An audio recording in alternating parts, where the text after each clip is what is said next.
I once read a book. It's called The Oath by Frank Peretti. Now, who happens to be one of my favorite authors. He specialized in Christian fiction. I must have read almost everything he's ever written, well, except the ones I could not find. But anyway, the sum up of that particular novel was it was something to do with a small town. It was a long time ago. I don't remember it much. I read it a while ago actually. It was about a small town, and a long time ago they had committed a sin. They had done something bad, and this sin or whatever they did created a monster. And when I say monster, that's like a metaphor, right? And as they got comfortable in their bad behavior or in their sins, the monster grew bigger. It was as though they were feeding their bad behavior. Does that make any sense? Okay, so it was as though they were feeding that bad behavior, and it grew bigger until it grew big enough to consume them. What the author was trying to portray with this narrative is that when you get too comfortable in bad behavior, when you do not heed the voice of reason. Now, the voice of reason could be your conscience, it could be meditating on the word, it could be ministration from your place of worship. Whatever it is, just telling you to act right, telling you to do the right thing. If you get too comfortable being disobedient, it's usually to one's detriment. We can liken this to our daily lives, and sometimes bad behavior becomes a part and parcel of our lives, and we think it's just normal. Like somebody was talking about recently that a lot of people tend to give excuses and say, well, I'm a human being, I'm flesh and blood, so it's normal to sin. I used to have this really bad behavior, right? If I had an appointment for, let's say, 5 p.m., I would get caught up doing other things till about half an hour or 15 minutes before that time, and then start to rush. And when the person called me, I would usually say, oh, I'm on my way, when I'm really not. So anyway, and that went on, and truth be told, I didn't see anything wrong with it because I'd done it for so long. I was so comfortable in that bad behavior because I would tell myself, well, I wasn't playing, I was actually busy doing something, which is true, but I also have an appointment for 5 p.m. Until a particular day, I was supposed to meet up with a little lady and about 3 other people, and everybody was there waiting for me. Eventually I got there, and the lady was furious, and she shouted and she was so upset. Now everyone else thought she overreacted, but truth was, yes, she did overreact. Now you can't beat somebody and tell them how to cry, right? So she did overreact. However, I really appreciated it because it was so embarrassing. That was the last time I did that. Ever since that, I started to work on that bad behavior because I didn't want that sort of situation to ever repeat itself, right? So I would rather sit around and wait than be late. Now, I was lucky. At least all I lost was a contract, right? Some people have more fatal experiences from refusing to change. See, this last Christmas, right?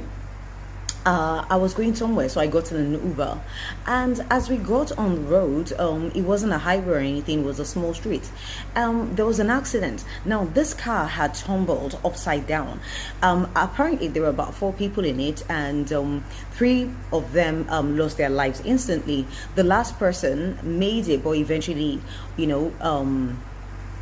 lost their life. So the Uber driver was explaining to me that they had gone out the night before and they were drunk.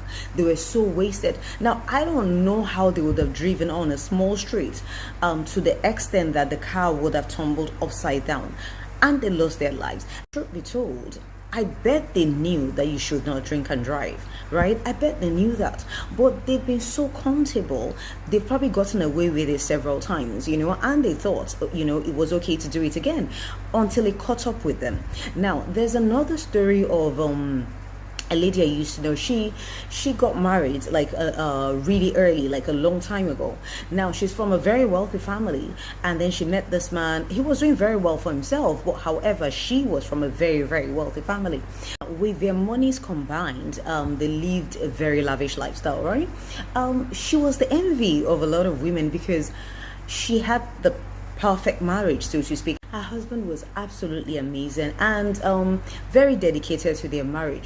She, on the other hand, took everything for granted, badly behaved, highly disrespectful. Why? Because she thought her family's money would get her out of anything. She would travel with friends without telling him. She would spend lavishly. She just did whatever it is she wants. She had very little regards for him, and he never said anything. Until one day he got up and left everything for her. Even though his money was combined, he just left everything and he went to start a new life. And initially she didn't care, because at the time she had so many men after her and everything. Eventually she got with somebody else, and she got pregnant. She had a baby. Apparently she had 2 kids, and the man left. And years later, her father passed. The money was still there, but it wasn't what it used to be.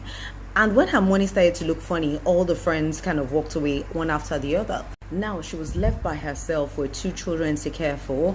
The men weren't there, the friends weren't there. She realized that everything was false. They were just there because of the way it looked. Anyway, that was one regret she had to live with for the rest of her life, losing a good marriage. If only she had heeded to the voice of reason and listened when people asked her to change and work on her marriage and behave well, things may have turned out differently. Now, it's a time of the year where everybody is striving for success, and that's a good thing.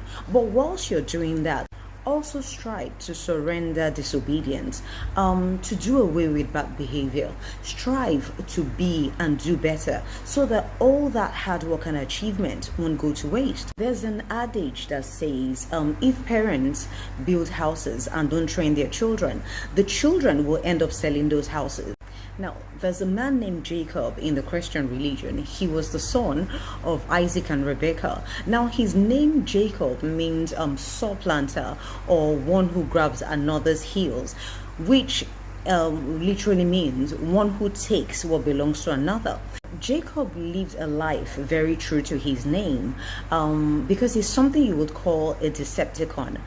Highly deceptive. He tricked his brother out of his birthright, and he deceived his father Isaac that he was his brother, and received all the brother's blessings. Now, when the brother Esau threatened to take revenge, he fled to his uncle's place, Laban, in Haran.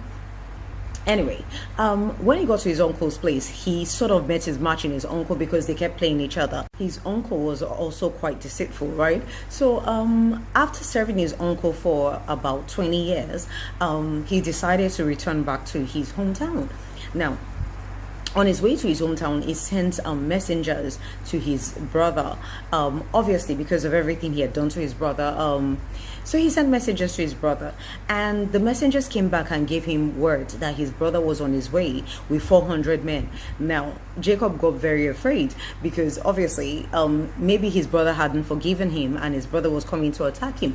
So he got back to his usual strategizing and planning. So he would divide his possessions in 3. The first quarter would go first, then the next one would go afterwards, just in case his brother planned to attack him and everything. At night he prayed, and God showed up in form of a man, but God needed him to surrender his deceitful ways, right? He prayed because he was afraid, and he needed God to intervene, right? At this point, he was returning home, and his brother was on his way with 400 men. Now, his brother may still be upset because of what he had done to him in the past. His brother may want to attack him. He wasn't sure if he was going to survive it. So he prayed to God, and God showed up, but he struggled with God. He had been a Decepticon for so long that it was a struggle for him to surrender that. It was recorded that he wrestled God. He wrestled with God all night. And by daybreak, the man, whom he later realized was God, crippled him by giving him a blow to his hip. And by this point, Jacob was ready to surrender. He was ready to surrender hustling blessings out of people and asked God to bless him instead. And God did this by changing his name from Jacob the grabber to Israel, the one who wrestled with God. When his name changed, automatically his story changed as well. And by the time he met up with his brother, they met in peace. Now, Jacob, on the other hand, limped for the rest of his life, a permanent scar he had to live with. What I'm saying is this: when it comes to disobedience, some people make it out alive if they're lucky. Some people don't. while some end up with permanent scars, deep regrets they have to live with for the rest of their lives. If you have an opportunity to surrender your sins and your bad behaviors, heed to the voice of reason and do it now. Don't continue to indulge and get comfortable that it grows big enough to consume you. Namaste.